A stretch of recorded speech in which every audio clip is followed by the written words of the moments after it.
మా దేవా మా ప్రభా, ఈ సాయంకాలము ఈ గ్రామానికి మంచిది నేను మొదటిసారి రావటం జరుగుతుంది ప్రభా.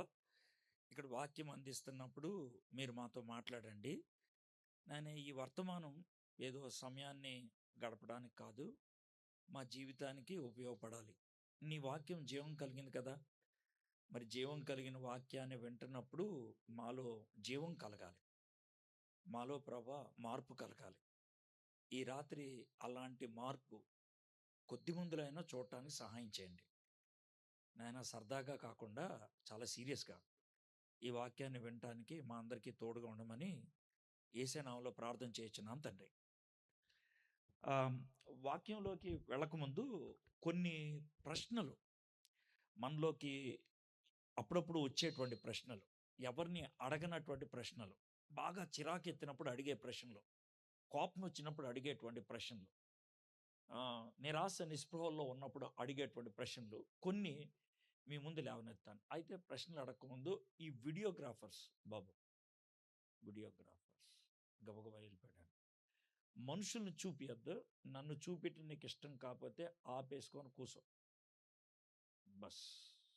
రైట్, మీ కళ్ళన్నీ నా మీదే ఉండాలి. నేనేదో సినిమా హీరోనాను కాదు, కానీ వాక్యం చెప్తున్నాను కాబట్టి ఈ టైంలో మీకు డిస్ట్రాక్షన్స్ ఏమీ ఉండకూడదు. ఓకే, థ్యాంక్ యూ తమ్ముడు.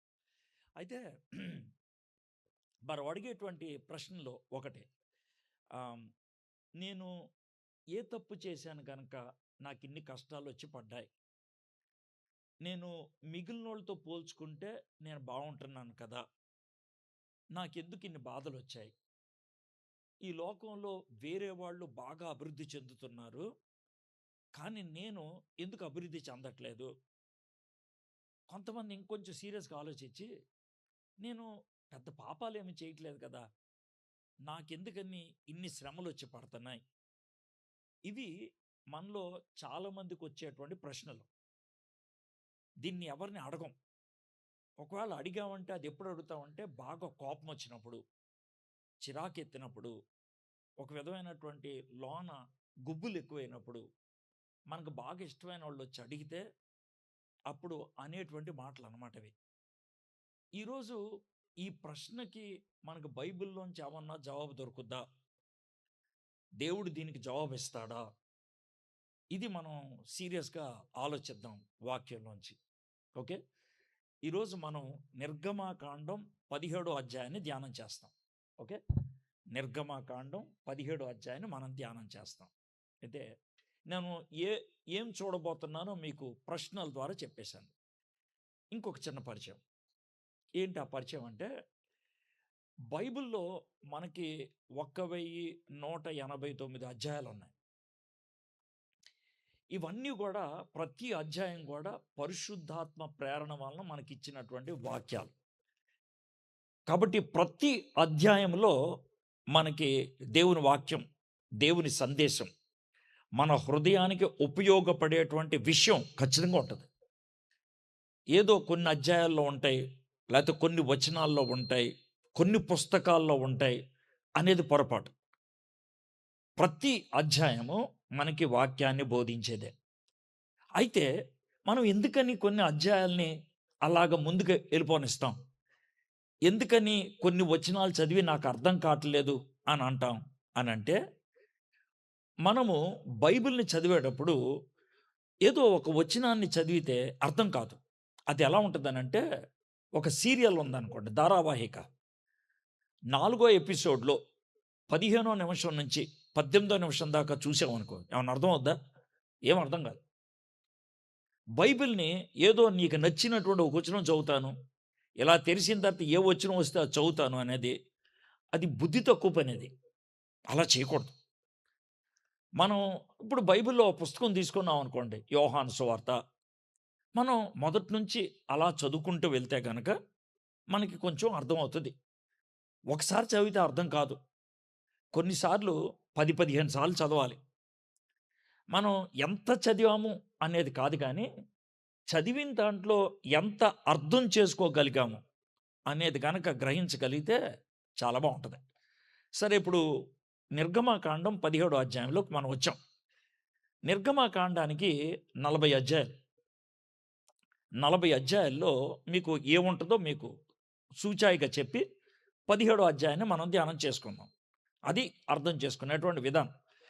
ఈ 40 అధ్యాయాల్లో 432 సంవత్సరాల చరిత్ర ఉంది. 432 సంవత్సరాల చరిత్ర. మొదటి అధ్యాయానికి 350 సంవత్సరాలు. అదేంటి సార్? మరి అలా ఉంది. మొదటి అధ్యాయం ఎప్పటి నుంచి ఎప్పటి దాకా అని అంటే, యోసేపు ఐగుప్తు దేశంలో ప్రధానమంత్రిగా ఉన్నప్పుడు దినాల నుంచి, యాకోబు గారు ఐగుప్తు దేశానికి వచ్చినప్పుడు దినాల నుంచి ఎప్పుడు దాకా రాశారంటే, యోసేపు అంటే ఎవడ్రా అనే తెలియనటువంటి ఫరో వచ్చేదాకా రాశారు. అది సుమారు 350 సంవత్సరాలు. సుమారు ఒక 5-10 సంవత్సరాలు అటు ఇటు అవ్వచ్చు. ఇది మొదటి అధ్యాయం. ఇక రెండో అధ్యాయానికి 80 ఏళ్ళు. ఎలా చెప్తున్నారు సార్ రెండో అధ్యాయానికి 80 ఏళ్ళు అంటే? రెండో అధ్యాయంలో మోషే గారు పుట్టారు. 11వ వచనంకి వచ్చేప్పటికి మోషే గారు ఐగుప్తు దేశాన్ని వదిలేసి ఫరో దగ్గరికి వెళ్ళారు, మిద్యానికి వెళ్ళిపోయారు. అప్పటికి 40 ఏళ్ళు. రెండో అధ్యాయం చివరికి వచ్చేప్పటికి ఆయన హోరేబు కొండ దగ్గర గొర్రెలు కాసుకునేటువంటి ఆ నేపథ్యం, అక్కడ దేవుడు మాట్లాడే నేపథ్యం వచ్చేసింది. అప్పటికి ఆయన వయసు 80 ఏళ్ళు. కాబట్టి రెండో అధ్యాయానికి 80 ఏళ్ళు. మూడో అధ్యాయం 4వ అధ్యాయం కలిపి ఒక గంటే. అదేంటంటే మొదటి అధ్యాయానికి 350 ఏళ్ళు అన్నారు, రెండో అధ్యాయానికి 80 ఏళ్ళు అన్నారు. 3, 4 కలిపి ఒక గంటే అంటున్నారంటే మరి ఏం చేద్దాం? 3, 4 అధ్యాయాల్లో ఉన్న సారాంశం ఏంటంటే, మోషే గారు హోరేబు కొండ దగ్గర గొర్రెలు కాసుకుంటా ఉంటే యెహోవా దేవుడు వచ్చి మండుచున్న పొద మధ్యన, అయ్యా నువ్వు నా ప్రజలను మోసుకొని రావాలి అని అడిగాడు. నా వల్ల కాదు అని అన్నాడు. నాకు భయం అని అన్నాడు. నువ్వెవరు అన్నాడు. నేను వెళ్తే పని అవుద్దా అన్నాడు. నాకు నత్తి అన్నాడు. ఇవన్నీ అనుమానాలు తీర్చుకుంటూ వచ్చి చివరికి దేవుడు మోషేని పంపించడానికి సిద్ధపడటం. ఇది ఒక గంటన్నర జరిగింది. ఇక 5వ అధ్యాయం నుంచి మనం 11వ అధ్యాయం దాకా చూస్తే, మోషే గారు ఫరో దగ్గరికి వెళ్ళటం, అహరోన్ దగ్గరతో కలిసి, ఆ తర్వాత మనకి 9 తెగుళ్ళు రావటం అనేది చూసాం 11వ అధ్యాయం దాకా. ఇది మహా అయితే ఒక 6 నెలలు పట్టింది. 12వ అధ్యాయంలో చివరగా ఒక తెగులు, దాన్నే మనం పస్కా అని అంటాం. దేవుడు ఏమన్నాడంటే, గొర్రెపిల్లను వధించండి సాయంత్రం 3 గంటల లోపల, వధించేసి సాయంత్రం రాత్రి చీకటి అవ్వకముందే దాని యొక్క రక్తాన్ని గుమ్మల మీద పూయండి. రాత్రి నేను వెళ్తాను రోడ్డు మీద, తాత నా వెనకాల మరణదూత కూడా వస్తాడు. మంట కనబడిపోతే కనుక మరణదూతను లోనికి వెళ్ళమంటాను. రక్తం కనబడితే కనుక వెంటనే చెయ్యి అడ్డు పెట్టేస్తాను, అతను దాటి వెళ్ళిపోతాడు. Pass over. అది 12వ అధ్యాయంలో చేశారు. ఇక 13వ అధ్యాయం నుంచి ప్రయాణం మొదలు. ఆ ప్రయాణంలో 18వ అధ్యాయం దగ్గరకు వచ్చేప్పటికి, 19వ అధ్యాయం దగ్గర సీనాయి కొండ దగ్గరకు వచ్చారు. సీనాయి కొండ దగ్గర 40వ అధ్యాయం దాకా ఉండిపోయారు. 19వ అధ్యాయం నుంచి 40వ అధ్యాయం దాకా దగ్గర సంవత్సరం పట్టింది. 9 నెలల వాడు. ఏం చేశారు ఆ టైంలో? దేవుడు ఆజ్ఞలు ఇచ్చాడు మొదటిది. రెండోది, దేవుడు మందసం లేకపోతే ప్రత్యక్ష గుడారం ఎలా కట్టాలో చెప్పాడు. ఆ తర్వాత కట్టించేశాడు. కట్టించేసిన తర్వాత చివర 40వ అధ్యాయంలో మందసం ప్రత్యక్ష గుడారం అంతా కొట్టిన తర్వాత దేవుడు ఒక మేఘములాగా ఆ గుడారం మీదకి వచ్చాడు. దాన్ని షకీనా మేఘం అన్నారు. షకీనా అన్న మాటకి హిబ్రూలో అర్థం ఏంటంటే సన్నిధి, దేవుని సన్నిధి. దేవుని సన్నిధి ఆ ప్రత్యక్ష గుడారం దగ్గరకు వచ్చినప్పుడు వాళ్ళందరూ సాగిలిపడి దేవుణ్ణి ఆరాధించారు. మొదటి అధ్యాయంలో వాళ్ళు బానిసలుగా ఉన్నారు. చివరి అధ్యాయంలో దేవుని సన్నిధిని అనుభవిస్తూ ఆరాధించారు. ఇది మొత్తం 432 సంవత్సరాల చరిత్ర. ఇదండి నిర్గమకాండం. మీకు ఒక కథలాగా చెప్పాను. అయితే ఇప్పుడు 17వ అధ్యాయాన్ని మనం ధ్యానం చేస్తున్నాం. ఆ మధ్యలో ఉన్నదాన్ని మనం ధ్యానం చేస్తున్నాం. దీంట్లో ప్రాముఖ్యమైన పాఠాలు నేర్చుకుంటాం. ఈ 17వ అధ్యాయానికి మనకి 16 వచనాలు. 16 వచనాల్లో కూడా ఏముంటుందో మీకు చెప్పేస్తాం ముందే. ఆ తర్వాత మనం ధ్యానం చేద్దాం. ఏముంటుందని అంటే, దేవుడు మోషే గారిని నడిపిస్తూ ఉన్నాడు. ఆయన రెఫడిమ్ అనే ప్రాంతానికి తీసుకొచ్చాడు దేవుడు. ఆ ప్రాంతం పేరు రెఫడిమ్. రెఫడిమ్ అనే ప్రాంతంలో నీళ్లు ఉండాలి లెక్క ప్రకారం. ఎందుకంటే రెఫడిమ్ అంటే మన భాషలో చలివేంద్రం లాంటిది. దాని అర్థం అది. చలివేంద్రం లాంటిది. అంటే రెస్ట్ హౌస్ లాంటిది. ఖచ్చితంగా నీళ్ళు ఉండాలి. కానీ అక్కడ నీళ్ళు లేపోయేటప్పటికి వీళ్ళంతా గొణిగాడు. సో దేవుడు మొత్తానికి ఒక అద్భుతం చేసి ఒక రాయిని కొట్టమంటే కొడితే బండని దాంట్లోంచి నీళ్ళు వచ్చాయి. ఇది మొదటి 7 వచనాల్లో చూసేటువంటి విషయం. 7 వచనాల్లో ఒకే ఒక అంశం గురించి గొడవ. ఏంటి ఆ గొడవ అంటే వాటర్. గుర్తుపెట్టుకోండి, వాటర్, నీరు. 8వ వచనం నుంచి 13వ వచనం దాకా రెండో విషయం. ఏంటి రెండో విషయం అంటే, ఎప్పుడైతే నీళ్లు దొరికాయో అమ్మయ్య నీళ్లు తాగుదాం అనుకుంటే అమాలేకీయులు యుద్ధానికి వచ్చారు. అప్పుడు దేవుడు మోషేతో చెప్తాడు, యెహోషువతో చెప్పు కొంతమందిని తీసుకొని అమాలేకీయుల మీద యుద్ధానికి వెళ్ళమని. మనోడు యుద్ధానికి వెళ్తాడు. మోషే, అహరోను, ఇంకొక ఆయన హూరు, వీళ్ళు మాత్రం కొండెక్కుతారు ప్రార్థన చేయడానికి. మోషే గారి చేతులు పైకెత్తి ప్రార్థన చేస్తూ ఉంటే కింద యెహోషువ యుద్ధం చేస్తూ ఉంటే అమాలేకీయుల మీద యుద్ధం గెలిచారు. ఇది రెండో సన్నివేశం. ఈ రెండో సన్నివేశంలో మెయిన్ అంశం ఏంటంటే వార్, యుద్ధం. మొదటిది వాటర్, రెండోది వార్. ఇక 14వ వచనం దగ్గరికి వచ్చేప్పటికి దేవుడు మోషేతో అంటాడు, మోషే నువ్వు పుస్తకం రాస్తున్నావు కదా ఒకటి. అవును ప్రభా. ఆ పుస్తకంలో ఈ అమాలేకీయుల పేరు రాయి అని అన్నాడు.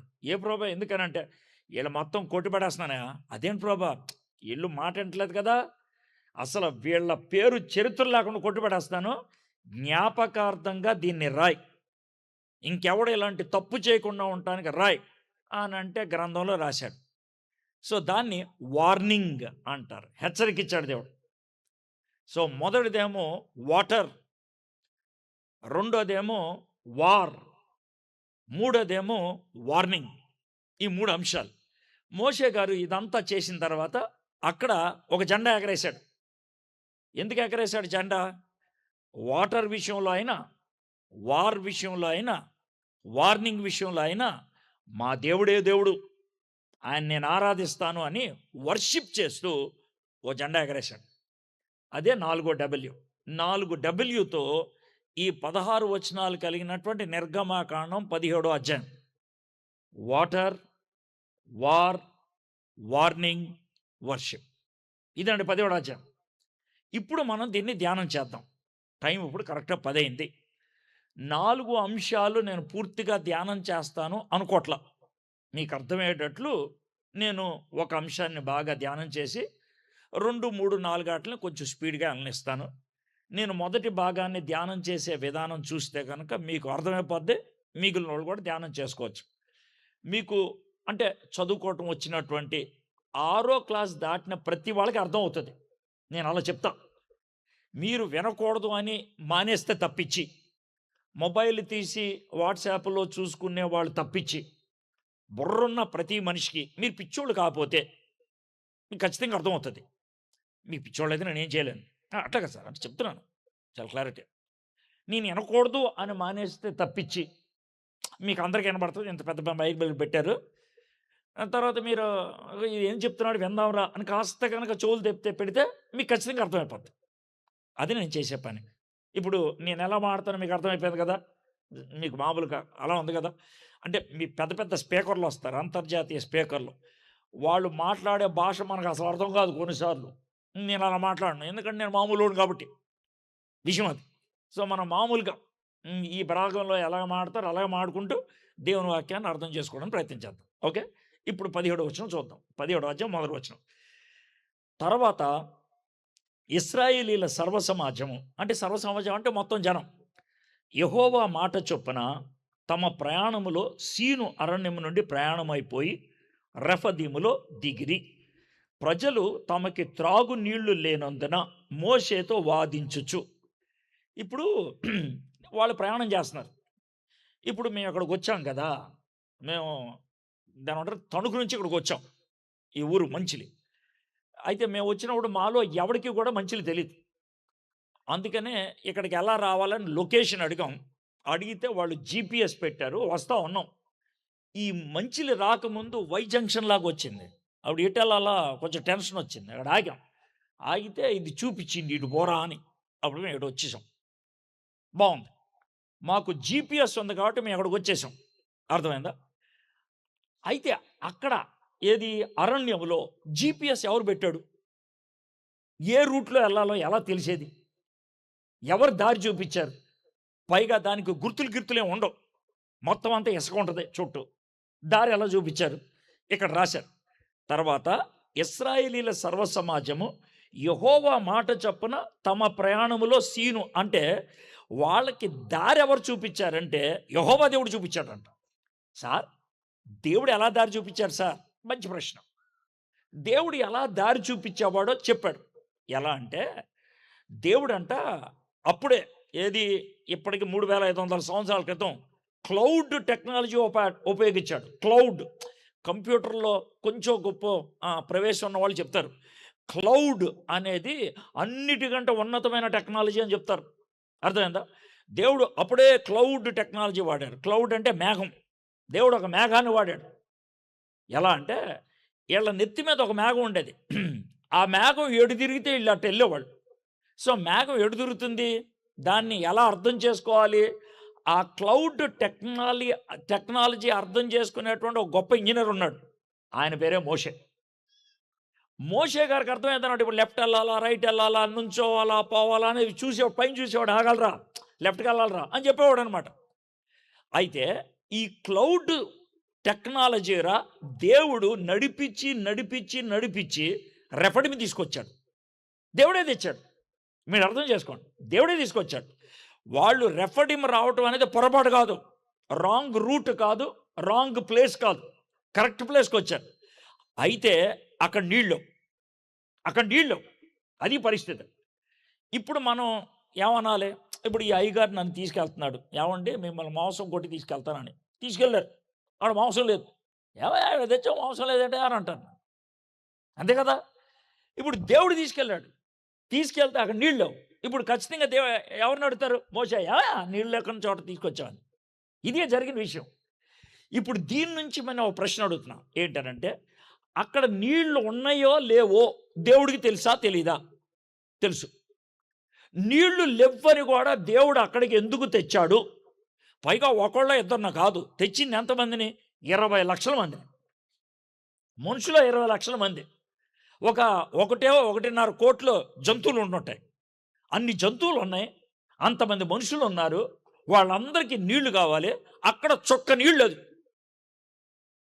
ఆయన దేవుడు గొప్పడు కదా, ఆయనకి అన్ని ప్లేసులు తెలుసు కదా, మరి తెలిసి ఆడికి ఎందుకు తెచ్చాడు? ఇది నాకు వచ్చిన ప్రశ్న. ఎందుకంటే దేవుడే నడిపించాడు. చూడండి, తర్వాత ఇశ్రాయేలీల సర్వ సమాజము యెహోవా మాట చొప్పున దేవుడే నడిపించాడు అక్కడికి. అదేంటి సార్? దీంతో నాకేం అర్థమవుతుందంటే, జాగ్రత్త వినండి.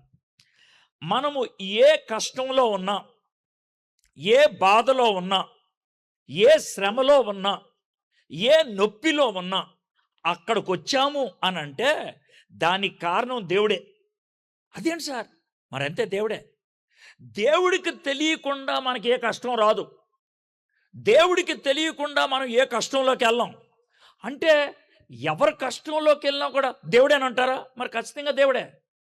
సార్, పెద్ద సమస్య అయినా చిన్న సమస్య అయినా దేవుడే అంటారా? దేవుడే. దేవుడు తీసుకొచ్చాడు అక్కడికి నిన్ను. దేవుడు సర్వ జ్ఞాని, సార్వభౌముడు. దేవుడికి తెలియకుండా నీకే సమస్యలు రావు. సార్, ఆ మధ్యన కరోనా వచ్చింది, దానికి ఏమంటారంటే, దేవా ఏదో కరోనా వచ్చిందంట ప్రభా, చైనా నుంచి భారతదేశానికి అక్కడికి. ఏం కాదయా, చైనా నుంచి ఏం రావడం కాదు, చైనా అవని చెన్నై అవని, కరోనా ఇచ్చిందే నేను. అవునా? మరి చాలామంది పోయారు కదా. పోతారు ప్రభా. మా వాళ్ళు కొంతమంది కరోనాని తొక్కేసి దెయ్యాన్ని చంపేసామన్నారు. అది పిచ్చోళ్ళే వాళ్ళు. కరోనా పంపించింది నేనే, నా అనుమతి లేకుండా ఏమీ రాదు. మీరు యోబు గ్రంథం చదవలేదా? యోబు గ్రంథానికి సావులు వచ్చినాయే యోబుకి. ఎవడు పంపించాడు? నేను అనుమతిస్తేనే కదా ఆడెళ్ళింది సాతానుగాడు. వాళ్ళ ఆస్తి అంతా పోగొట్టడానికి కారణం ఏంటి? నేను పంపిస్తేనే కదా సాతానుడు వెళ్ళింది. నాకు తెలియకుండా ఏం జరగదు. ఓహో, పెద్ద పెద్ద విషయాలు నువ్వు చూస్తావా? పెద్దే కదా, చిన్నవి కూడా నేను చూస్తాను అంటే. చిన్నవి కూడా అంటే ఇప్పుడు మీరు ఎవరన్నా ఆడవాళ్ళు స్నానం చేస్తున్నారు అనుకోండి. స్నానం చేస్తున్నప్పుడు తలస్నానం చేస్తూ ఉంటే కొన్ని ఎంటుకలు ఎక్కువ ఊడిపోతాయి. ఎంటుకలు అక్కడ దాని నీళ్ళు వెళ్ళిపోయే చోటగా ఆగినాయి అనుకోండి, చూసి కొంతమంది బాధపడిపోతారు. వచ్చి తల తుడుచుకుంటూ అద్దం ముందు చాలా ఎంటుకలు ఊడిపోతున్నాయి అని, కొంతమంది బాగా భక్తి పరులు అయితే ప్రభా ఎంటుకలు ఊడిపోతున్నాయి ప్రభా అని అనొచ్చు. అంటే అప్పుడు దేవుడు ఏమంటాడు తెలుసా, ఒకవేళ పక్కన నుంచి అంటే పెద్ద ఎక్కువ వడలేదులే 23 అని అంటాడు. అంత ఖచ్చితంగా ఎలా చెప్తున్నావు అంటే, ఆ ఎంటుకలు 23 పీకింది నేనే అంటాడు ఆయన. అదేంటి ప్రభా అంటే, మరి మత్తయి సువార్త 5వ అధ్యాయంలో చూడలేదు నువ్వు? నా అనుమతి లేకుండా నీ ఎంటుక ముక్క కూడా రాలదని అన్నాడు కదా దేవుడు, అనడం లేదా? అంటే ఆయన అనుమతి లేకుండా మన ఎంటుక ముక్క కూడా రాలదు. అంత దేవుడు మన మీద శక్తి కలిగిన వాడు, అంత నియంత్రత కలిగిన వాడు, కంట్రోల్. మన జీవితంలో ఏది జరిగినా ఆయన అనుమతి లేకుండా జరగదు. సార్ ఇప్పుడు మీరు అలా చెప్తూ ఉంటే నాకు ఇప్పుడు కష్టాన్ని దేవుడే పెట్టినట్లుగా, దేవుడే పెట్టాడు, దేవుడే పెట్టాడు. నీకు జబ్బు వచ్చినా, క్యాన్సర్ వచ్చినా, జ్వరం వచ్చినా, దగ్గు వచ్చినా, ఏదైనా సరే దేవుడి అనుమతి లేకుండా, దేవుడి అంగీకారం లేకుండా నీకు రాలా.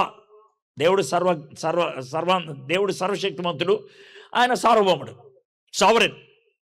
సార్ మరి ఎందుకు వచ్చిందంటారు? ఇప్పుడు వచ్చింది బాగా. మనకి కష్టాలు ఏమైనా వచ్చినాయి అంటే 3 కారణాలు. 3. ఈ మూడిట్లో ఏదో ఒకటి. ఆ 3 ఏంటో మీకు చెప్తాను, కానీ మీరు మాత్రం నన్ను ఒకటి అడగకూడదు. సార్ 3 కారణాలు చెప్పారు, బాగానే ఉంది, ఇంతకీ నాకే కారణంతో వచ్చిందో చెప్పండి అంటే నేను చెప్పను. నేను చెప్పలేను. మీకు ఏ కారణంతో నొప్పి వచ్చిందో, ఏ కారణంతో జబ్బు వచ్చిందో ముగ్గురు చెప్పగలుగుతారు. ఎవరు సార్? వాళ్ళ పేర్లు చెప్పండి, నేను వెళ్ళి కనుక్కుంటానంటే. 1, కనుక్కోవాలనుకుంటే దేవుణ్ణి అడుగు, ఆయన చెప్తాడు. ఈ నెంబర్ 1. 2, సాతాన్ని అడుగు, ఆడు కూడా తెలుసు. నీకేమన్నా ఇష్టం ఉంటే ఆడి దగ్గరికి వెళ్ళి అడుగు. సార్ 3వ వ్యక్తి ఎవరు సార్? ఎవడో కాదు, నువ్వే. నువ్వు అడుక్కో, నీకు తెలుస్తుంది. ఈ ముగ్గురు తప్పించి ఇంకెవరికి తెలియదు. మీ ఆయనకి తెలియదు, మీ ఆవిడికి తెలియదు, మీ నాన్న తెలియదు, మీ తమ్ముడికి తెలియదు, మీ ఫ్రెండ్కి తెలియదు, ఎవరికి తెలియదు. ఈ ముగ్గురికే తెలుసు నీకు కష్టం ఎందుకు వచ్చిందో, నీకెందుకు బాధ వచ్చిందో. సరే, ఇంతకీ ఆ 3 ఏంటో మీకు చెప్తాను, మీకు తెలుసో లేదో మీరే డిసైడ్ చేసుకోండి. నెంబర్ 1, మొదటిది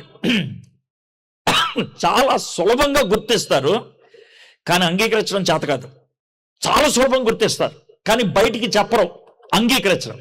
అంటే నువ్వేదో ఎదో పని చేసావు, నువ్వేదో చెడ్డ పని చేసావు, నువ్వేదో కాని పని చేసావు. ఎవరికైనా తెలుసా లేదు నాకు అనవసరం. నువ్వు చేసిన చెడ్డ పని నీకు తెలుసు, దాని తర్వాత దెబ్బ తగిలింది, దాని తర్వాత నొప్పి వచ్చింది, దాని తర్వాత కష్టం వచ్చింది. ఈ పాపం చేయడం బట్టి, లేకపోతే ఈ తప్పు చేయడం బట్టి ఆ దెబ్బ తగిలింది. ఈ దెబ్బ ఎవరు కొట్టారు? దేవుడు కొట్టాడు. ఎందుకు కొట్టాడు దేవుడు దెబ్బ? కచ్చి తీర్చుకోవడానికి కాదు, కక్ష సాధించడానికి కాదు, దెబ్బ కొట్టి ఆయనతో తృప్తి చెందడానికి కాదు. ఆ దెబ్బ ఎందుకు కొట్టాడంటే, ఆ దెబ్బ తగిలితే అప్పుడే దేవుడు వైపు తిరుగుతామని. దెబ్బ తగిలితే అప్పుడే దేవుడు వైపు తిరుగుతామని. సార్ అలా జరుగుద్దా అంటే 2 ఉదాహరణలు చెప్తాను, మీరు చెప్పండి జరిగింది లేదు. నా సంసోన్ గారు ఉన్నారే, ఆయన ఏదో పనులు చేసుకుంటూ వెళ్ళాడు, అమ్మాయిల వెనకాల పడతా ఉన్నాడు. అరే వద్దురా అంటే ఎనలా, వాళ్ళ అమ్మా నాన్న చెప్తే ఎనలేదు, ఇంకెవడు చెప్పినా ఎనలేదు, ఇంకా అమ్మాయిల చుట్టూ తిరుగుతూ ఉన్నాడు. చివరికి ఏం చేశాడు దేవుడు? సంసోన్ని శత్రువులకు అప్పగించి, ఆయన కళ్ళు గుడ్లు పీకేసి, చేతిలో పప్పురుపు పెట్టి, కాళ్ళకి చేతులకు గొలుసులు కట్టి ఆయన కూర్చోబెడితే అప్పుడు వచ్చింది బుద్ధి మనవాడికి. దేవా నేను తప్పు చేశాను ప్రభా. ఆ విధంగా దేవుడి వైపు తిరిగి క్షమాపణ అడగడానికని దేవుడు కొట్టాడు.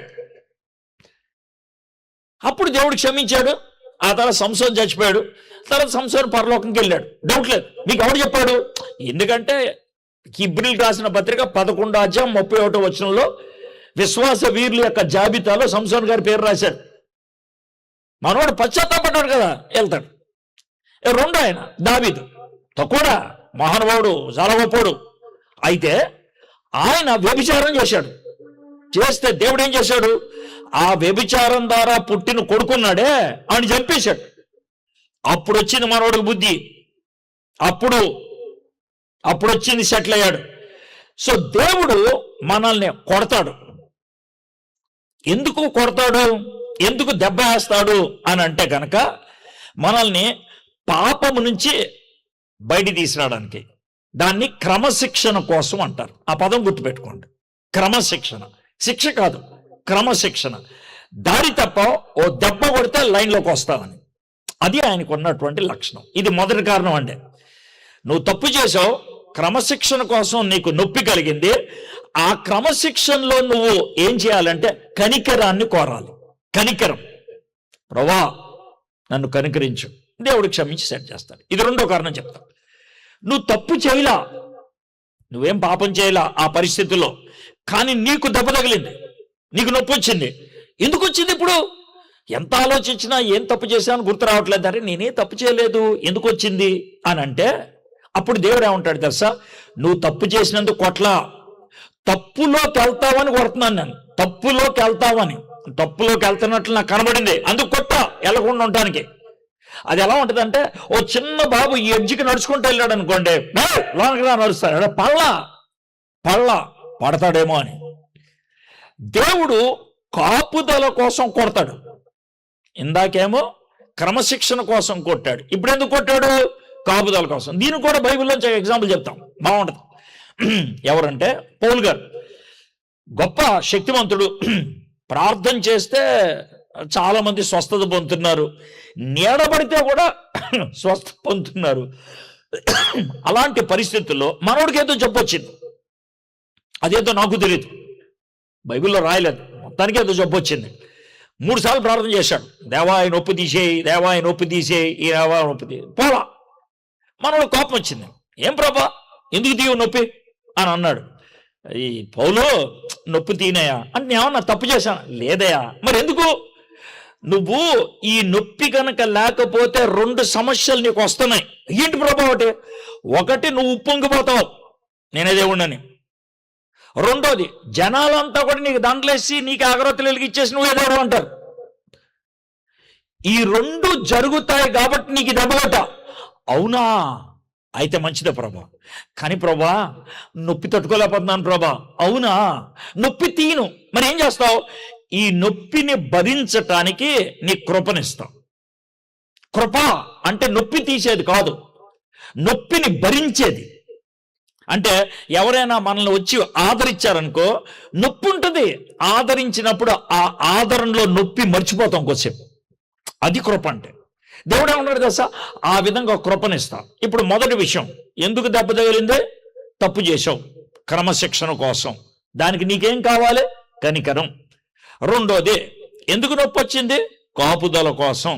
పాపంలో పడే పరిస్థితి ఉంది, దానికి దేవుడు ఏం చేస్తానంటున్నాడు? కృపనిస్తాను. కనికరం, కృప. ఇక మూడోది, ఇది చాలా కొద్ది మందికి వస్తుందండి. దేవుడు చాలా కొద్ది మందికి వస్తుంది, ఎవరికో పెద్ద పెద్దోళ్ళకి వస్తుంది. ఇది ఎందుకంటే వాళ్ళు ఏ తప్పు చేయలేదు, ఏ తప్పులోకి కూడా వెళ్ళలేదు, అయినా వాళ్ళకి శ్రమ వచ్చింది, అయినా వాళ్ళకి కష్టం వచ్చింది. ఎందుకో తెలుసా? కిరీటం ఇవ్వడానికి. కిరీటం మొదటిది క్రమశిక్షణ కోసం, రెండోది కాపుదల కోసం, మూడోది కిరీటం కోసం. అదేంటి సార్ కిరీటం కోసం? ఇప్పుడు దేవుడు ఎవరినైనా ఉచితంగా ఆశీర్వదించి పైకి తీసుకెళ్ళిపోయాడు అనుకోండి, సాతానికి కోపం వస్తుంది, చుట్టూ ఉన్న వాళ్ళకు కూడా కోపం వస్తుంది. ఎందుకంటే ఆశీర్వదించావు, ఏం చేశాడు కనుక అని అడుగుతారు. యోబు విషయంలో అదే జరిగింది. యోబు గురించి దేవుడు చాలా గొప్పగా మాట్లాడుతూ అంటే, ఊరికాయా బాబు, వాడిని బోల్డ్ ఆశీర్వదించావు కాబట్టి వాడు అలా ఉన్నాడు, ఆ ఆశీర్వాదాలను తీసే వాడు ఒరిజినాలిటీ బయటపడుతుంది అన్నాడు. అప్పుడు దేవుడు అనుమతించాడు. పాపం ఏ తప్పు చేయలేదు యోబు, ఏ తప్పులోకి వెళ్ళే పరిస్థితి లేదు యోబు. సాతానికి అనుమతించాడు. ముందు ప్రాపర్టీ అంతా పోయింది, రెండోది ఫ్యామిలీ అంతా పోయింది, మూడోది ఆరోగ్యం అంతా పోయింది. ఈ 3 పోయిన తర్వాత కూడా యోబు దేవుడిని వదిలిపెట్ల. అప్పుడు సాతాంత అంటాడు, ఇక నోర్మై, ఆడికి అన్ని తీసేసినా కూడా నాతోనే అన్నాడు. ఇప్పుడు వాడిని చూడ ఏం చేస్తాను, డబల్ ఆశీర్వదిస్తాను నేను, డబల్. ఈ సాతాను వాడిని బాగుతాడా? ఏం మాట్లాడలేడు. దేవుడు ఉన్నట్లుండే రోజు అబ్రాం దగ్గరికి వచ్చి, అబ్రాం నువ్వు నీ కొడుకు కలిసి నన్ను ఆరాధించాలే అన్నారు. అలాగే ప్రభా ఆరాధిస్తాను. మరి ఆరాధనకి ఏం తీసుకురామంటావు? ఏం తెస్తావు? ఏమడిగినా తెస్తాను ప్రభా. నీ చిన్న కొడుకుని తెస్తున్నావు కదా, అదే మెద్దరం కలిసి ఆరాధిస్తాం కదా, అన్నేసే నాకు అని అన్నాడు. అదేంటి ప్రభా, కొడుకునేసేయమంటావు? వేసే, కొడుకునేసే అని అంటే అబ్రాం తీసుకొని వెళ్ళి కొడుకుని వధించడానికి ఇష్టపడిపోయాడు. ఆయన కొడుకుని చంపడానికి. దేవుడు ఆపే, ఆగో అబ్రాం ఆగో, నువ్వు ఇక్కడ దాకా రావడానికి ఇష్టపడ్డావు, ఎంత నొప్పి నువ్వు భరించావు. నీకిచ్చే కిరీటం ప్రపంచంలో ఇంకెవడికవనం, నీకొక్కడికే కిరీటం. ఏంటి ఆ కిరీటం ప్రభా? విశ్వాసులకు తండ్రి. ఇదండి 3 కారణాలు. మొదటిది, తప్పు చేశావు, దేవుడు క్రమశిక్షణ కోసం నొప్పినిచ్చాడు, నీకు కనికరం కావాలి. రెండోది, తప్పులోకి వెళ్తావని కాపుదల కోసం శిక్షణ ఇచ్చాడు, అప్పుడు నీకు కృప కావాలి. మూడోది, కిరీటం ఇవ్వటానికే నిన్ను కష్టంలోకి పంపించాడు, ఆ టైంలో నీకు కావాలి కనుదృష్టి. యెహోవా జైరా, దేవుడు చూసుకోను.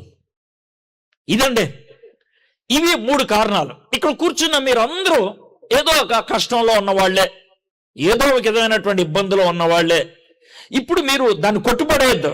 ప్రభా, నేనెందుకున్నాను ఈ ఇబ్బందిలో, నేనెందుకున్నాను ఈ కష్టంలో, నేనెందుకున్నాను ఈ బాధలో, మిమ్మల్ని మీరు అడుక్కోండి. దేవుడు మీకు సహాయం చేస్తాడు. దేవుడు మీ మనసుల్లోకి ఇది అని మీకు చెప్తాడు ఆయన. అది తెలిసినప్పుడు మీరేం చేయాలో మీకు అర్థమైంది. తప్పు అయితే కనికరాన్ని కోరండి. లేదు సార్ నాకే తప్పు లేదు అంటే కాపుదల కోసం అయితే కృపను కోరండి. లేదు సార్ నేను నెంబర్ 1 సార్ పైకి వెళ్ళిపోవడానికి అని అంటే కనుక దేవుని యొక్క కనుదృష్టిని కోరండి. ఇది సార్. ఇప్పుడు మళ్ళీ చూద్దాం. అయితే వాళ్ళు రెఫదీంకి వచ్చారు. మొదటి వచనం 2వ భాగం. ప్రజలు తమకు త్రాగు నీళ్లు లేనందున మోషేతో వాళ్ళు వాదించుచు త్రాగుటకు మాకు నీళ్ళిమ్మని అడగగా. మొదటి వచనం మొదటి బాధ. తర్వాత ఏం జరిగిన తర్వాత ఇదంతా జరిగింది? దేవుడి గురించి వాళ్ళకి చాలా విషయాలు తెలిసిపోయినాయి. నెంబర్ 1, 9 తెగుళ్ళు ఐగుప్తు దేశంలో చూశారు. 10వ తెగులు చాలా గొప్పది. ఫరో కొడుకు కూడా చచ్చిపోయాడు. నెంబర్ 3, ఎర్ర సముద్రం కళ్ళ ముందు పాయలైపోయింది. తర్వాత మారా అనే ప్రాంతంలో చేదుని నీళ్లుని మంచినీళ్ళుగా చేశాడు. నెక్స్ట్, ప్రతిరోజు మన్నాని కురిపించాడు. నెక్స్ట్, మాంసం కావాలంటే పూరీళ్ళు ఇచ్చాడు. ఇవన్నీ జరిగిన తర్వాత రెఫదీముకి తీసుకొస్తే నీళ్లు లేవని గొనగడం మొదలు పెట్టారు. ఎర్ర సముద్రాన్ని పాయలు చేసిన దేవుడు, రోజు మన్నాను కురిపిస్తున్నటువంటి దేవుడు, చేదైన నీరుని మధురంగా మార్చినటువంటి దేవుడు, కోట్ల కొద్ది పూరీళ్ళు వాళ్ళ ముందు పడేసినటువంటి దేవుడు, నీళ్లు లేవంటే అంత గట్టిగా అరవాల్సిన పనుందా? వాళ్ళు ఏం చేశారంట? మోషేతో వాదించుచు త్రాగుటకు మాకు నీళ్ళిమ్మని అడగగా, మోషే మీరు నాతో వాదింపనేలా, యెహోవాను శోధింపనేలా అని వారితో అనెను. ఇక్కడ వాదించారు. కష్టాల్లో వాదించకూడదు. వీళ్ళు చేసినటువంటి మొదటి పని అది. మీ కష్టాలు వచ్చినప్పుడు వాదిస్తారు, మనుషులతో వాదిస్తారు. నేను కాదన్నట్లేదు. కొన్నిసార్లు మీ ఆత్మతో మీరు వాదిస్తారు. కొన్నిసార్లు వాదింపే ఒక గొడుగుల్లోగా తయారవుతుంది. ఈ వాదింపు ఎవరి మీద తెలుసా? ఒకవేళ మోషే నేనైతే, నన్నెందుకు తిడుతున్నారా, ఇక్కడికి రావాలని నేనేమన్నా అనుకున్నానా? ఇక్కడికి నేను వచ్చానా? ఆయన తెచ్చాడు. మీరు నన్ను తిడుతున్నారంటే నన్నుగా తిట్టేది ఎవరినే? పైన ఆయన తిడుతున్నారు, పెద్ద ఆయన తిడుతున్నారు, నన్ను కాదు. దేవుడితో వాదించే వాళ్ళు ఉన్నారు. ఎందుకు వాదిస్తున్నారు? త్రాగుటకు మాకు నీళ్ళిమ్మని అడగగా, ఏదా మాకు సమస్తాన్ని ఇస్తానన్నా, ఏది నీళ్ళే మాకు నీళ్ళేమంటే అని వాళ్ళు వాదించారు. దేవుడితో వాదన పెట్టుకున్నావు నువ్వు. నాకెందుకు సీట్ ఇవ్వలేదు, నాకెందుకు ఉద్యోగం ఇవ్వలేదు, నాకెందుకు ఆరోగ్యాన్ని ఇవ్వలేదు, మా నాన్నగారిని ఎందుకు తీసేసుకున్నావు, మా అమ్మని ఎందుకు తీసేసుకున్నావు, మా బ్రదర్కి ఎందుకు యాక్సిడెంట్ అయింది, ఇది దేవుడితో వాదన పెట్టుకున్నావు నువ్వు. వాదన, ఈ కూడా వాదన పెట్టుకున్నారు. అనవసరంగా దేవుడితో వాదించొద్దు. దేవుణ్ణి అడుగు, ప్రభా ఇది అర్థం చేసుకోలేకపోతున్నాను, ఎందుకు ప్రభా ఇట్లా అయింది అడుగు. మర్యాదగా అడగటం వేరు. ఎందుకు చేయవు, ఎందుకు ఎలా చేసావు, ఇది వాదించడం. వీళ్ళు వాదించారు. ఆ తర్వాత ఏమైంది? 3వ వచనం. అక్కడ ప్రజలు నీళ్లు లేక దప్పికొని మోషే మీద సనుగుచు, ఇదెందుకు? మమ్ముని మా పిల్లల్ని మా పశువుల్ని దప్పి చేత చంపుటకు ఐగుప్తుల నుండి ఇక్కడికి తీసుకొని వచ్చిదిరను. మొదట 2వ వచనంలో మాకు నీళ్ళు ఇస్తున్నావు కదా, ఇస్తానన్నాక ఎందుకు ఇవ్వాల? ప్రొవిజన్. మాకు ఇస్తానన్నది ఎందుకు ఇవ్వట్లా? మాకు ఇస్తానన్నది ఎందుకు ఇవ్వట్లా? ఇది 2వ వచనం. అయితే 3వ వచనం ప్రొటెక్షన్. మమ్మల్ని చంపడం తెచ్చావా ఇక్కడికి? మమ్మల్ని చంపేస్తావా? మా ప్రాణం తీసేస్తావా నువ్వు? ఎప్పుడైతే దేవుడి మీద వాదన మొదలు పెడతామో చావు అనేది మనకు మైండ్లోకి వస్తుంది. 2 రకాలుగా రావచ్చు చావు. ఒకటి, నేను చచ్చిపోతానేమో అనే భయం రావచ్చు. నన్ను చంపేవా, నన్ను చంపే అనే కోపంతో కూడా అనొచ్చు. చావును తెచ్చేసుకుంటాం. ఎందుకు? దేవుడిని ఎప్పుడైతే ప్రశ్నించామో, దేవుడితో ఎప్పుడైతే వాదన పెట్టుకున్నామో, దేవుడికి మనకి అపోజిషన్ పార్టీ అయ్యాడు కాబట్టి మనకి తృప్తి ఉండదు, మనకి ప్రొటెక్షన్ ఉండదు, కాపుదల ఉండదు. తృప్తి ఉండదు, కాపుదల ఉండదు. తృప్తి లేదు కాబట్టి మాకు ఇస్తానన్నది ఏది అంటావు? కాపుదల లేదు కాబట్టి మేము చచ్చిపోతామేమో. ఒకసారి 7వ వచనంకి వద్దాం, తర్వాత మళ్ళీ వెనక్కి వద్దాం. 7వ వచనం. అప్పుడు ఇశ్రాయేలీయులు చేసిన వాదనను బట్టి యెహోవా మన మధ్య ఉన్నాడో లేడో అని వారు యెహోవాను శోధించుట బట్టి అతడు ఆ చోటికి మస్సా అనియు మరీబా అనియు పేరు పెట్టి, అప్పుడు ఇశ్రాయేలు చేసిన వాదన బట్టి యెహోవా మన మధ్య ఉన్నాడో లేడో. మొదటిది, మాకు ఇస్తానన్న నీళ్ళే, ప్రొవిజన్. 2వది, మాకు ప్రాణం ఉంటుందా, ప్రొటెక్షన్. 3వది, ఏడా దేవుడేడి? అసలు ఉన్నాడా? మాతో ఉన్నాడా? ప్రెజెన్స్. ఏడా దేవుడేడే? కష్టాల్లో, బాధల్లో వ్యక్తిగతంగా మీతో వచ్చి, అమ్మా ఎలా ఉన్నావు, ప్రార్థన చేసుకున్నావు. ఏం ప్రార్థన చేస్తామంటే, ఆ దేవుడు ఎప్పుడు వదిలేశాడు నన్ను, ఎప్పుడు వదిలేశాడు దేవుడు. ఆ దేవుడే ఉంటే ఈ కష్టాలు ఎందుకుంటాయి? ఆ దేవుడే ఉంటే ఈ శ్రమలు ఎందుకు వచ్చి పడతాయి నా మీద? లేడు, దేవుడు నన్ను వదిలేశాడు. అలా కాదమ్మా. కాదు సార్ మీరు మాడదు సార్ వద్దు, వెళ్ళిపోండి. దేవుడు లేడు, ఎవడు లేడు. అంతా ఇది మన పిచ్చి సార్, మనకున్నటువంటి అజ్ఞానం ఇదే. లేడు దేవుడు.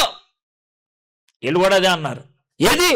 ఎర్ర సముద్రం పాయలవటం చూసినటువంటి వాళ్ళు. అది జరిగి మహా అయితే 2 నెలలు అయిందంతే. రోజు పొద్దున్నే కురుస్తున్నమన్నా తినేవాళ్ళు. నీటిని మధురంగా మార్చినటువంటి జరిగి మహా అయితే 2 వారాలు, 6 వారాలు అని అంతే. కానీ ఏమన్నా ఎక్కడున్నాడు దేవుడు? ఏడు దేవుడు. పైకెత్తి చూస్తే మేఘం కనబడుతుంది, ఆ మేఘం దేవుడు పెట్టాడు. అయినా ఏడు దేవుడు. మన కళ్ళ ముందు సజీవమైన దేవుని వాక్యం ఉన్నా, మన ముందు ఇంత పెద్ద సమాజం దేవుని యందు విశ్వాసం ఉంచే వాళ్ళు ఉన్నా, మన జీవితాల్లో అనేకమైన అద్భుతాలు జరిగినటువంటి దాఖలాలు ఉన్నా, మనం అడిగే ప్రశ్న ఒకటే, ఏడు దేవుడు? ఈ 3 ప్రశ్నలు అడిగారండి వాళ్ళు. మొదటిదే, దేవుడు మాకు నీళ్ళు ఇస్తాన్నాడు, ఇవ్వలా. 2, దేవుడు మమ్మల్ని కాపాడుతాడన్నాడు, ప్రాణం పోయేటట్లుంది. 3, దేవుడు మాతో వస్తా అన్నాడు, కనబడట్లేదు మాకు. ఇప్పుడు దేవుడు ఇచ్చినటువంటి జవాబుకి ముందు మోషే ఏం చేశాడు చూద్దాం. 4వ వచనం. అప్పుడు మోషే యెహోవాకు మొర్ర పెట్టుచు. నాకు బాగా నచ్చింది ఇదే. ఎలా అంటే 20 లక్షల మంది చుట్టూ మోషే అని అరుస్తూ ఉంటే, ఒక్క మోషే 20 లక్షల మంది అని అరుస్తూ ఉంటే ఒక్క మోషే తలక పైకెత్తి దేవా అని మొర్ర పెట్టాడు. నువ్వు 20 లక్షల మందిలో ఒకదానిగా అరుస్తూ వెళ్ళిపోతావా? దేవుడి మీద నేరం మోపుతూ వెళ్ళిపోతావా? లేదా మోషేలాగా ఒక్కలాగా దేవా ఏంటి ప్రభు ఇది అని అడుగుతావా? నీ ఇష్టం. నువ్వు ఏ జాబితాలో ఉండదలుచుకున్నావు నువ్వు ఆలోచించుకో. అటో ఇటో గుర్తుపెట్టుకోండి, 100 మంది చేసినట్లు నువ్వు చేయాల్సిన పని లేదు. నీకంటూ వ్యక్తిత్వం ఉన్నది. నువ్వు కుక్క కాదు. కుక్కకి మనిషికి తేడా ఏంటంటే, బయట వీధిలో 20 కుక్కలు అరుస్తుంటే మీ ఇంట్లో కుక్క అరుస్తుంది. దాన్ని ఒకవేళ వెళ్ళి అడిగితే ఎందుకు అరుస్తున్నావే అంటే అదేమంటే తెలుసా, నాకే తెలుసా బయట అరుస్తున్నాయి కానీ నేను కూడా వస్తానంటది. 10 మంది చేశారు కదా అని నువ్వు చేయక్కర్లా. 10 మంది వెళ్ళారు కదా అని నువ్వు వెళ్ళక్కర్లా. 10 మంది దీన్ని ఆచరించారు కదా నువ్వు ఆచరించక్కర్లా. నీకు బుర్ర ఉందిగా, నీకు ఆలోచన ఉంది కదా, నీకు జ్ఞానం ఉంది కదా, కాస్త ప్రశ్నించుకోవచ్చు కదా, కాస్త అడగొచ్చు కదా. ఎవడో ప్యాంటు చింపుకున్నాడో నువ్వు చింపుకుంటావా? ఎవడికో పేలు ఎక్కువ నేను గుండెకి ఇచ్చుకున్నాడు, నువ్వు గుండెకి ఇచ్చుంటావా? చెప్తున్నాను బే, చెప్తున్నా. సరే ఎందుకురా గీకుచ్చుకున్నావు అంటే, ఆడు గీకుచ్చుకున్నాడు అంటే నువ్వు కుక్కరా, నువ్వు మనిషి కాదా, నువ్వు నీకు బుర్రలేదా? కాస్త ఆలోచించవా నువ్వు? మనకంటూ వ్యక్తిత్వం ఉన్నది కదా, మనం మనుషులం కదా, మనం ఆలోచిస్తాం కదా. ఎవడో చేశాడని నువ్వు ఎలా చేసుకుంటారా? ఎవడో చేశాడని ఆలోచించుకోండి. అర్థమైందా? నాకు ఒక సినిమా యాక్టర్ పేరు చెప్తే బాగోదులే, ఈ ప్రాంతం వాడే సినిమా యాక్టర్, ఒకసారి ఫ్లైట్లో కలిశాడు. అర్థమైందా? ఎందుకు కలిసాడు అంటే, ఇద్దరు సినిమా యాక్టర్లు వెళ్తున్నారు. ఒక ఆయన నా పక్కన కూర్చున్నాడు, ఇంకోటి ఎక్కడో కూర్చున్నాడు. ఆయన ఏమన్నాడంటే, సార్ మీరు ఆడికి వెళ్తారా, ఈ సీట్లో మేము కూర్చుంటాం అన్నాడు. సరే సార్ అని అన్నా. ఆయన కూర్చున్నాడు. నా సూట్ కేసు ఇక్కడే ఉంది. ఫ్లైట్ ఆగిపోయిన తర్వాత సూట్ కేసు కోసం ఇక్కడికి వచ్చా, బ్యాగ్ కోసం. ఆయన నాకు తీసి ఇచ్చాడు సూట్ కేసు. ఆయన తీసిస్తామంటే ఆయన ప్యాంటు అవన్నీ చూశాను. లో వేస్ట్ ప్యాంట్ వేసుకున్నాడు. అంటే మీకు అర్థం అవుతుంది కదా, చెడ్డీ కనబడుతూ ఉంటుంది, ప్యాంట్ కిందకు ఉంటుంది, అలా వేసుకున్నాడు అని. అప్పుడు ఆయనతో మెట్లు దిగుతూ, సార్ లో వేస్ట్ ప్యాంట్ వేసుకున్నట్లు అన్నాడు. డౌన్ సార్ స్టైల్ కదా అన్నాడు. సార్ లో వేస్ట్ ప్యాంట్ ఎవరు వేసుకుంటారో తెలుసా సార్ అన్నా. అంటే అది స్టైల్గా సార్ చాలామంది వేసుకుంటున్నారు. మీరు సినిమా యాక్టర్ సార్, ఆయన సినిమాల్లో నటిస్తే ఆయనకి 50 లక్షలు 60 లక్షలు ఇస్తారంట. బోల్డ్ సినిమాల్లో 400-500 సినిమాలు నటించాడు ఆయన. ఖతర్నాక్ యాక్టర్ ఆయన. అంటే మనకు తెలియదులే అని చెప్తున్నారు ఆయన గురించి. ఆయన ఏమన్నాడంటే, సార్ అందరూ వేసుకుంటున్నారు కదా సార్ స్టాండ్. నేను అన్నాను సార్, అప్పటికి బస్సులోకి వచ్చాం, మరి ఫ్లైట్ దిగిన బస్సు ఎక్కుతాం కదా, దిగుతా ఉంటాం. సార్ మీరు గూగుల్లో లో వేస్ట్ ప్యాంట్ అని కొట్టండి సార్ అన్న. కొట్టాడు. సరే ఏముందో చూడండి సార్. చూశాడు. సార్ నాకు తెలియదు సార్ ఇదే అన్నాడు. ఏంటి సార్ అన్నా. ఏంటి సార్ అంత సీరియస్? సార్ ఇంత గౌరవం నాకు తెలియదు సార్ అని అన్నాడు. మరి అందుకే తెలుసుకోవాలి సార్. ఇప్పుడు ఒక అమ్మాయి తాళి కట్టుకుందంటే అర్థం ఏంటి? పెళ్ళయిందని. చిన్నపిల్లలు అమ్మ తాళి వేసుకుంటారు, మనం ఓకే తెలియనప్పుడు. ఇప్పుడు 16 ఏళ్ళు వచ్చిన తర్వాత మమ్మీ నీ తాళిని వేసుకుంటానంటే ఎలా ఉంటుంది? ఏమో సార్. ఇప్పుడు చిన్నపిల్లలు 3 ఏళ్ళోళ్ళు 4 ఏళ్ళోళ్ళు అమ్మ తాళి వేసుకుంటానంటే ఇస్తారు, వేస్తారు కూడా, ఫోటో కూడా తీసుకుంటారు ఏదోది. ఇప్పుడు నువ్వు 10వ క్లాస్ పాస్ అయిపోయి ఇంటర్మీడియట్కి వచ్చిన మమ్మీ నీ తాళి కట్టుకుని ఫోటో తీస్తానంటే ఎలా ఉంటుంది? వద్దే బాబు, పరువు వద్దే, ఎవడన్నా ఏదైనా అనుకుంటాడు మళ్ళీ అని అంటారు కదా. ఇప్పుడు అడ్డగాడులే పెరిగాడు ఈయన. ప్యాంట్ కిందకి వేసేసుకున్నాడు, చెడ్డీ బయటికి కనబడుతుంది, జాకీ. అర్థమైందా? అప్పుడు చదివిన తర్వాత అర్థమైంది ఏమనంటే, ఆ విధంగా ప్యాంట్ కిందకి జార్చాడంటే అర్థం ఆడి గే అని. నేను చెప్పేది కదా, నేను చెప్పేది గూగుల్ చెప్తుంది, నేను చెప్పేది కాదు, అది చెప్తుంది. అది ఆ ప్యాంట్ కిందకి వేసాడంటే అర్థం ఏంటనంటే, నేను హోమోగంట్రా, ఎవడన్నా నా దగ్గరకు వస్తాడా రెడీ అని చెప్పడం అనమాట. మీకు అర్థమైందన్నా? కాబట్టి కుర్రోళ్ళు జాగ్రత్త వినండి. మీరు అమ్మాయిలు, ఎవడో ఏదో చేశాడని నువ్వు చేసుకుంటూ వెళ్ళిపోద్దా, అది వేరే దాన్ని దారితీస్తుంది. కొంచెం బుర్ర ఉపయోగించాలి. ఆడి ప్యాంట్ ఎందుకు చెప్పుకున్నాడు, ఆడి ఎంటుకలు రంగు ఎందుకు వేసాడు, అవి తెలుసుకోవాలి. మనం తెలుసుకొని దానికి సేమ్ సెట్టింగ్ నీకు ఉందనుకో, చేసుకో. అంతేకాని గుడ్డిగా మాత్రం చేయదు. మోషే గారు చాలా మంచోడు. అందరూ అరుస్తున్నాడు కదా, ఈయన కూడా అరవట్లా. ఈయన దేవుణ్ణి అడిగాడు.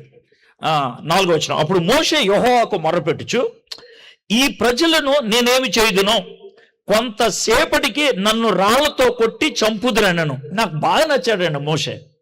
మోషే ప్రార్థన చేసేప్పుడు భయాన్ని భయంగానే చెప్పేశాడు దేవుడితో, టెన్షన్ని టెన్షన్గానే చెప్పేశాడు ఆయన. అర్థమైందా? దేవా వీళ్ళు నన్ను చంపేసేటట్లు ఉన్నారు ప్రభా అని అన్నాడు. అంతేగాని మన కొంతమంది చేస్తారే ప్రార్థన, అలా చేయలేదు. ప్రార్థన స్తోత్రం స్తోత్రం స్తోత్రం స్తోత్రం, అటు చచ్చినోడి దగ్గరికి వెళ్ళాడు, స్తోత్రం స్తోత్రం స్తోత్రం అని మొదలాడతాడు. తప్పు కదండి. బాధలో ఉన్నప్పుడు బాధ గురించి మాట్లాడాలి కదా. ఏంది కొంచెం బుర్ర ఉండాలి కదా మనకి. దేవుడితో హృదయపూర్వకంగా మాట్లాడాలండి. అక్కడ ఏముందో అది మాట్లాడేశారు. దేవా వీళ్ళు నన్ను చంపేసేటట్లు ఉన్నారు ప్రభా, కొద్దిగా లేట్ అయిందనుకో రాళ్ళతో కూడా చంపేస్తాడు. దేవుడికి 2 అంటే బాగా ఇష్టం. ఒకటేంటి తెలుసా? యథార్థత అంటే ఇష్టం. ఎక్కడొకటి పెట్టుకొని ఎక్కడొకటి అంటే దేవుడికి కోపం వస్తుంది. అంటే దేవుడికి హృదయంలో నీ కోపం ఉంది దేవుడి మీద. నువ్వు మహోన్నతుడివి, సర్వశక్తిమంతుడివి, సర్వాధికారివి అని ఇక్కడ అంటున్నాను కదా, నోరుమే రే నోరుమే అవి నువ్వు నోడుతా అంటున్నావు, నీ హృదయంలో ఉందో నాకు తెలుసు. డ్రామా అయితే దేవుడితో ఉన్నదన్నట్టు మాట్లాడు. మోషేకి 20 లక్షల మంది అరిసేటప్పటికి భయం వేసింది. ప్రభు వీళ్ళు నన్ను చంపేస్తారం ప్రభా అని ప్రార్థన చేశాడు. అప్పుడు దేవుడు ఏం చేశాడు, 5-6 వచనాలు కలిపి చదువుతాను. ఇది కొంచెం టైం పట్టుద్ది, ఎందుకంటే దీంట్లో మనం ప్రాముఖ్యమైన పాఠం నేర్చుకుంటాం. అందుకు యెహోవా, నీవు ఇశ్రాయేలీయుల పెద్దల్లో కొందరిని తీసుకొని ప్రజలకు ముందుగా పొమ్ము. నీవు నదిని కొట్టిన నీ కర్ర చేత పట్టుకొని పొమ్ము. ఇదిగో అక్కడ హోరేబులోని బండ మీద నేను నీకు ఎదురుగా నిలిచెదను. నీవు ఆ బండను కొట్టగా ప్రజలు త్రాగుటకు దానిలో నుండి నీళ్లు బయలుదేరినని మోషేతో సెలవేయగా, మోషే ఇశ్రాయేలీయుల పెద్దల కన్నుల ఎదుట అట్లు చేశాను. ఇప్పుడు అసలు విషయాన్ని మనం ఆలోచిద్దాం.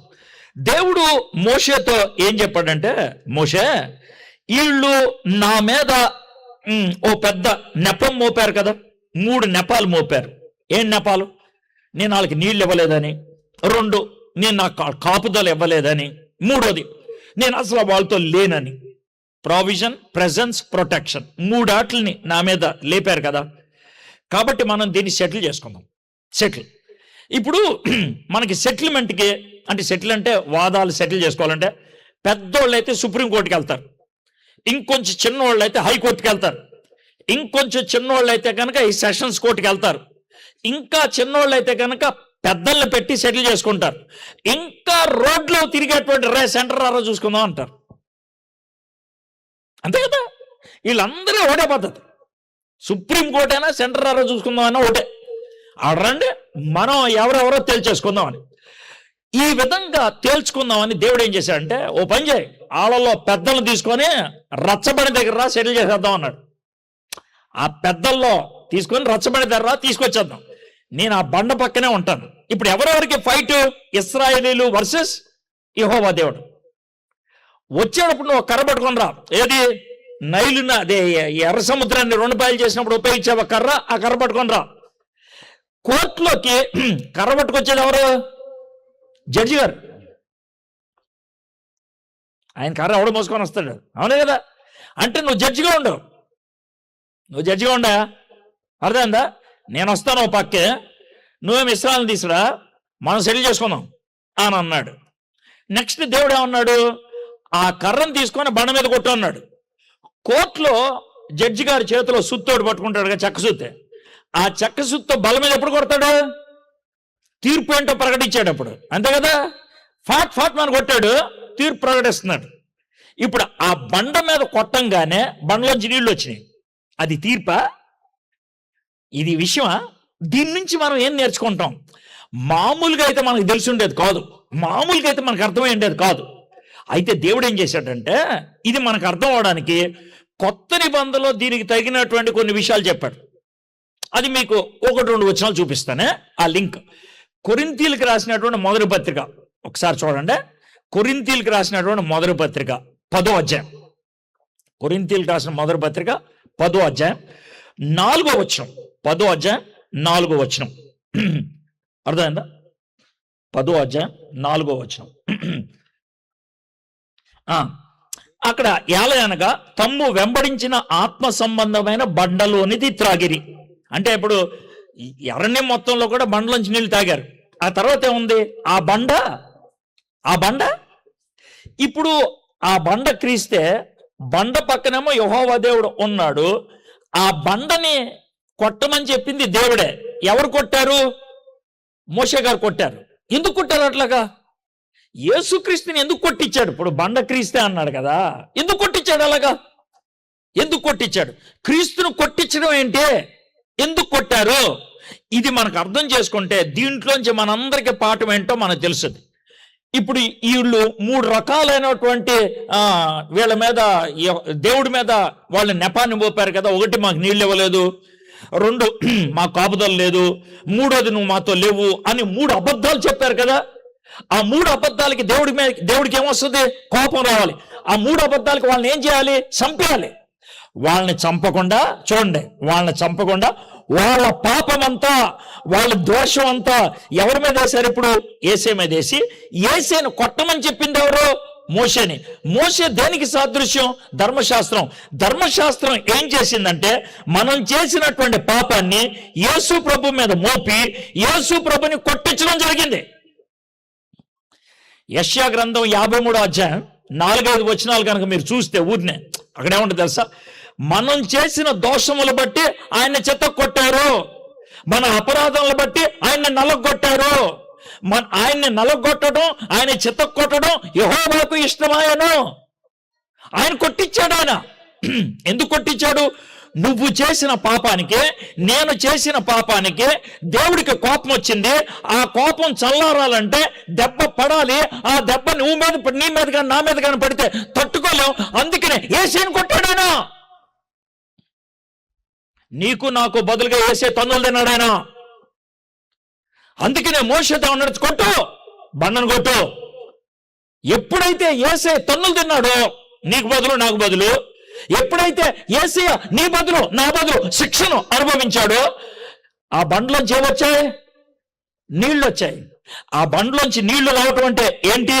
యోహాను సువార్త 7వ అధ్యాయం, యోహాను సువార్త 7వ అధ్యాయం 37వ వచనం నుంచి. యేసు ప్రభువు వారు పండగకు వచ్చాడు యెరూషలేంకి. ఆ పండగ రోజు రోడ్డు మీద పక్కన నుంచొని, బాబు మీకు ఎవరికైనా దప్పిగా ఉందా? రండి, నా దగ్గర రండి, దప్పిగా ఉంటే నా దగ్గర రండి, నేను నీళ్ళు ఇస్తా. నేను ఇచ్చే నీళ్లు కనుక మీరు తాగితే, నేను గ్లాసు నీళ్ళు ఇస్తాను మీకు, అంతే. నేను ఇచ్చే నీళ్లు కనుక మీరు తాగితే ఆ నీళ్లు కడుపులోకి వెళ్ళి కడుపులోంచి జీవజల నదులు పారుతాయి. ఇది 37, 38 అక్కడ ఉన్న విషయం. ఇది యేసుప్రభు వారు చెప్పారు ఆ రోజు. యేసుప్రభు వారు చెప్పిన 60 ఏళ్ళకి యోహాను గారు సువార్త రాస్తున్నారు. 60 ఏళ్ళకే యోహాను గారికి అప్పుడే అసలు యేసుప్రభు చెప్పింది అంటే అర్థమైంది. అందుకే 39వ వచనంలో ఏం రాస్తున్నారు చూడండి. 39వ వచనం, 7వ అధ్యాయం 39వ వచనం, యోహాను సువార్త. తన యందు విశ్వాసం ఉంచు వారు పొందబోవు ఆత్మను గూర్చి ఆయన ఈ మాట చెప్పెను. అంటే కడుపులోంచి వచ్చేటువంటి జీవజల నది ఏంటి? పరిశుద్ధాత్ముడు. ఇప్పుడు చూడండి, బండ పక్కన ఎవరున్నారు? యెహోవా. బండ ఎవరు? క్రీస్తు. బండ్లో వచ్చే నీళ్ళు ఎవరు? పరిశుద్ధాత్ముడు. వాళ్ళు అడిగినటువంటి 3 ప్రశ్నలు ఏంటి? మాకు నీళ్ళు ఇస్తానన్నావు కదా, దేవుడు మనకు పరిశుద్ధాత్ముడిని ఇచ్చాడు. మాకు కాపుదలను ఇస్తానన్నావు కదా, అందుకే నిన్ను బదులు యేసు ప్రభువుని కొట్టాను.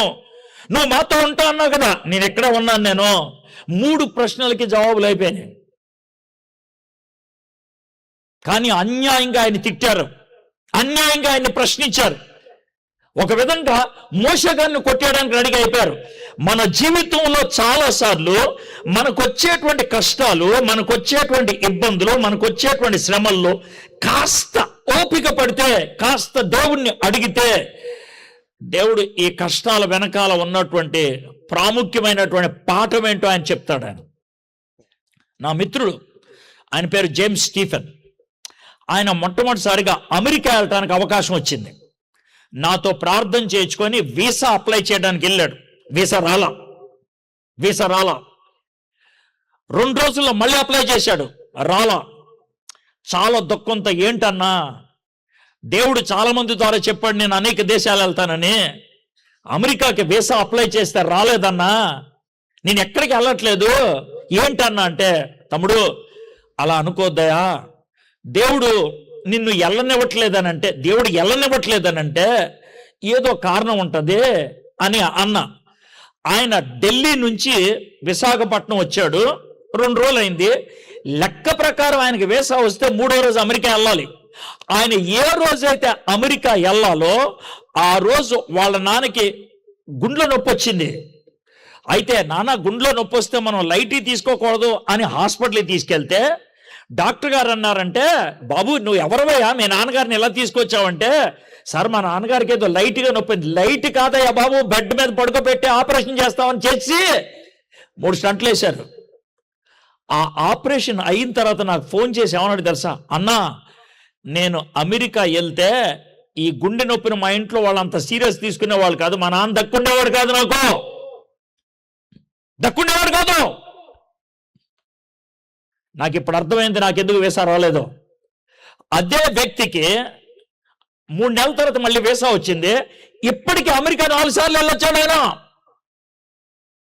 నీ జీవితంలో వచ్చే ఆటంకాలు, నీ జీవితంలో వచ్చే అడ్డులు, నీ జీవితంలో వచ్చేటువంటి సమస్యలు ఉత్తిన రాలా, దాని వెనకాల ఏదో కారణం ఉంది.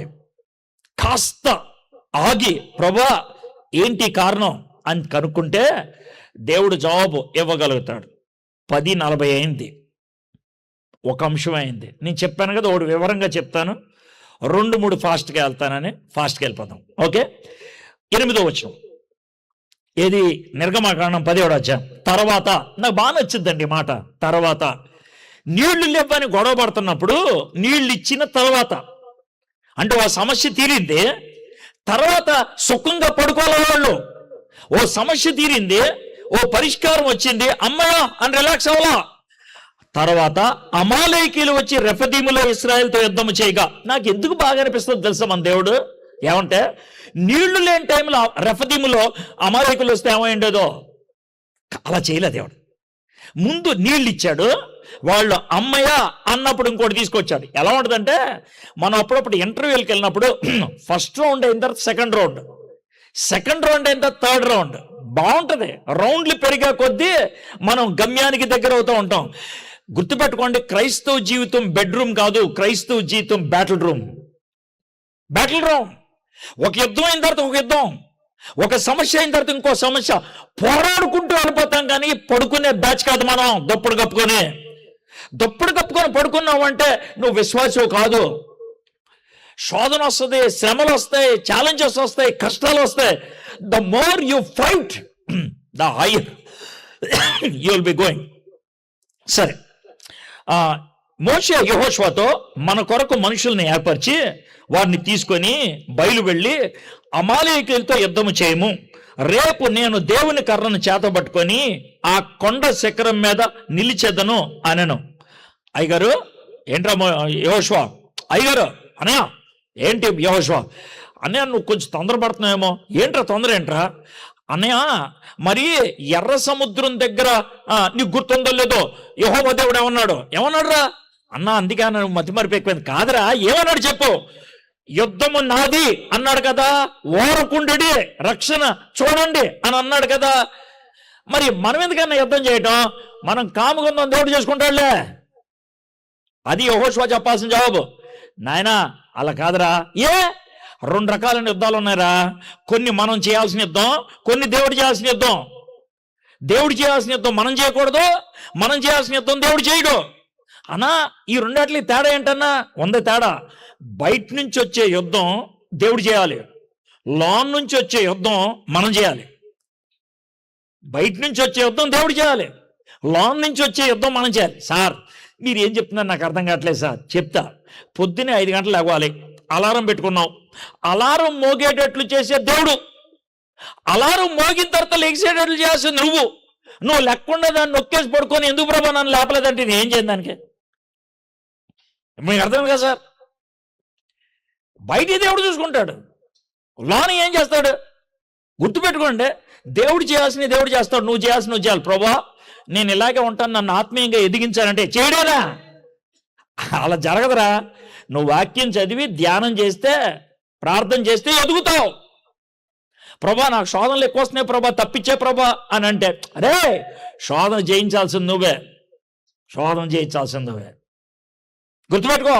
నేను శక్తినిస్తా, కానీ చేయించాల్సింది నువ్వు.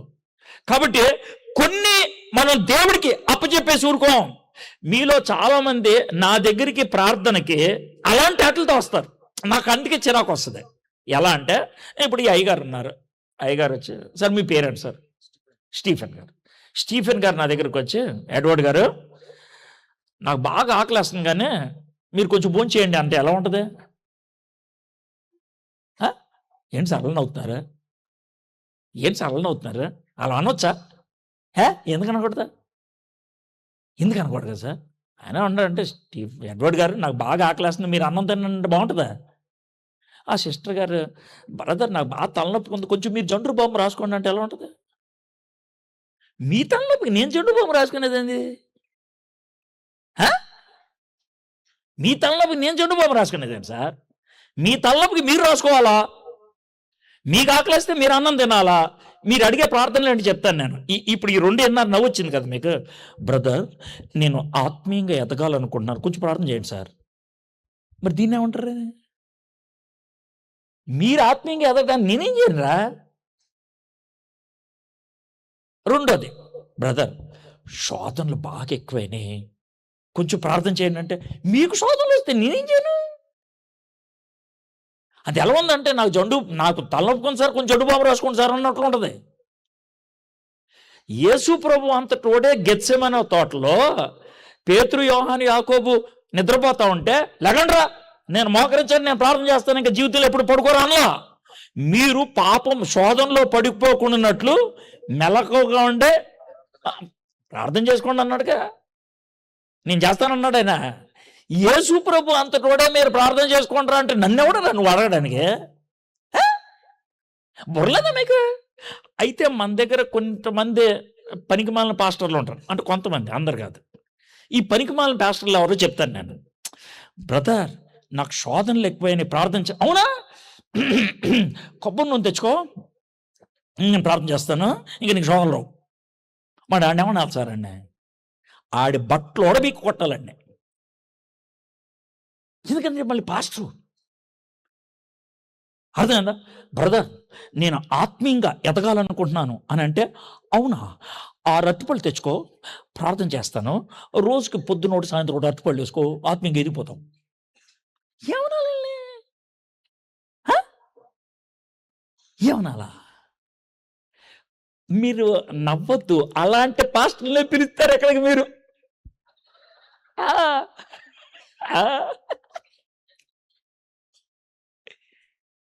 అది మరి ఎవరికి ఏం చేయలేదు సార్. నేను చెప్పేది కొంతమందికి నచ్చదు. నేను చెప్పేది తేడా అయితే కనుక ఇక్కడ నుంచి ఉంటాను, నన్ను రాళ్ళతో కూడా చంపేసేయండి, నేను తప్పైతే. సార్ కొన్ని యుద్ధాలు మనమే చేయాలి సార్. యెహోషువ యుద్ధానికి రెడీ ఉన్నాడు. అయితే యెహోషువ మోషే తనతో చెప్పినట్లుగా చేసి అమాలేకుల యుద్ధము ఆడెను. మోషే, అహరోను, హూరు అనువారు ఆ కొండ శిఖరం ఎక్కిరి. మోషే తన చేయి పైకెత్తినప్పుడు ఇశ్రాయేలీయులు గెలిచిరి. మోషే తన చేయి దింపినప్పుడు అమాలేకులు గెలిచిరి. మోషే చేతులు బరువెక్కగా వారు ఒక రాయి తీసుకొని వచ్చి అతడు దాని మీద కూర్చుంటకై దాన్ని వేసిరి. అహరోను, హూర్లు ఒకడు ఆ పక్కన ఒకడు ఈ పక్కన అతని చేతులు పైకి ఆదుకొనగా అతని చేతులు సూర్యుడు అస్తమించే వరకు నిలకడగా ఉండెను. అట్లు యెహోషువ కత్తి వాటి చేత అమాలేకి రాజుని అతని జనులను గెలిపించెను. ఇప్పుడు చూడండి, కిందేమో యెహోషువ యుద్ధానికి వెళ్ళాడు, పైనేమో మోషే ఒక్కడే వెళ్లకుండా ఇంకో ఇద్దరిని తీసుకొని ప్రార్థనకి వెళ్ళాడు. అర్థమైందా? ఇప్పుడు కింద యెహోషువకి పైన మోషేకి ఒక అద్భుతమైన డైనమిక్ లింక్ ఉంది. ఆ లింక్ ఏంటో చెప్తాను. పైన మోషే ప్రార్థన చేస్తే కింద గెలుస్తున్నాడు, పైన మోషే ప్రార్థన ఆపేస్తే లేకపోతే చేతుల కింద పడేస్తే ఈయన ఓడిపోతున్నాడు. ఇది ఏంటి సార్ అని అంటే, దేవుడు యెహోషువని యుద్ధానికి పంపించి నువ్వు యుద్ధం చేయరా, నువ్వు యుద్ధం చేయకపోతే కనుక గెలవు, కానీ నువ్వు యుద్ధంలో గెలవాలంటే ఆయన ప్రార్థన చేయాలి. ఇప్పుడు నా ప్రశ్న, ఇప్పుడు మోషే ప్రార్థన చేసి యెహోషువ యుద్ధం చేయకపోతే గెలుస్తారా? గెలవరు. యెహోషువ యుద్ధం చేస్తూ మోషే ప్రార్థన చేయకపోతే కనుక గెలుస్తారా? గెలవరు. ఈ రెండాట్లో ఏది ఇంపార్టెంట్? రెండు, పోరాడాలి, ప్రార్థించాలి. బాబు ఈ ఎలక్ట్రీషియన్ ఎక్కడున్నాడు?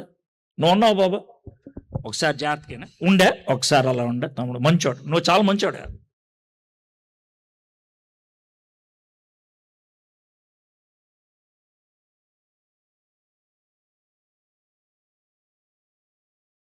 హలో, ఎందుకు పని చేయలేదు తెలుసా?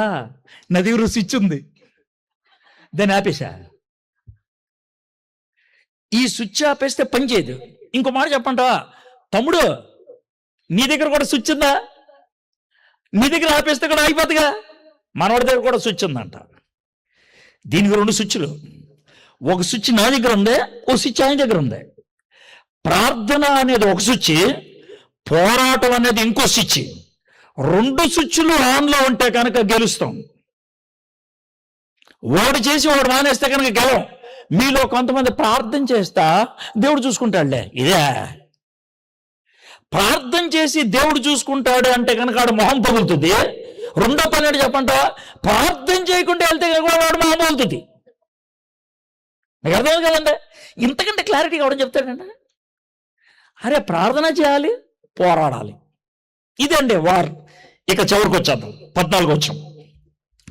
అప్పుడు యెహోవా మోషేతో ఇట్లన్నాను, నేను అమాలేకీల పేరు ఆకాశమున క్రింద ఉండకుండా బొత్తిగా తుడిచివేదను కనుక జ్ఞాపకార్థముగా గ్రంథంలో దీన్ని రాసి మోషేకు వినిపించుము.